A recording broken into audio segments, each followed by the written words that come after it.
Hello again, Orange Teachers. This is John with Educational Technology, and today we're just going to do a really quick overview of the new Google Meet integration into Google Classroom. So everything we've covered so far in terms of Google Meet still applies, especially if you're not using Google Classroom as your learning management system. But if you are, this may end up being a very convenient way for you to integrate your Google Meet synchronous or any other type of live sessions you may be hosting. So to get to where these settings are, you'll need to be in your Google Classroom. So this is particular to each class. So you secondary teachers will need to do this in each one of your classes. But you can click on the settings, which is this gear in the top right of that class. Under General, you guys should see a new section here that says Meet. Now, here's the most important thing you need to understand about the way this is set up. If you turn this on, visible to students, technically your room is now open 24/7, which is probably not the best practice that you want, considering that students could jump into that room without you. So what I'll be going through today is just really quickly our recommendation to make sure that your room is under control, that you are in charge of any moderation and use of that room, generally speaking overall. So a good rule of thumb is to basically keep this off until you're ready to start your session.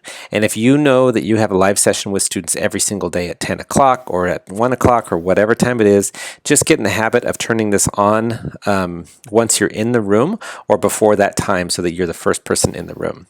So here's the process. You would join the room.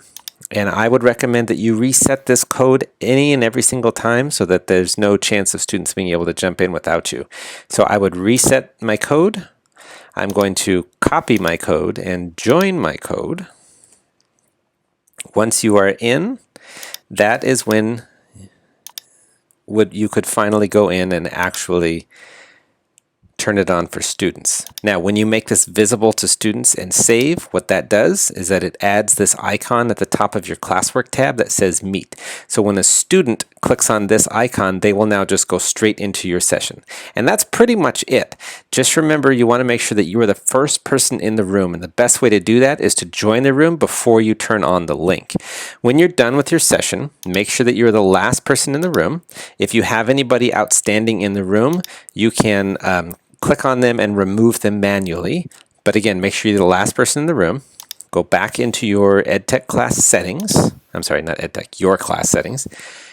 So go back into your settings, turn off visibility to students, and reset your code. Again, that way if students just happen to copy the code and they want to try and jump back in when you're not there, hopefully without ill intentions, that will basically make that link dead. They will no longer see the link because we turned it off, and you reset your code so that old code is no longer valid.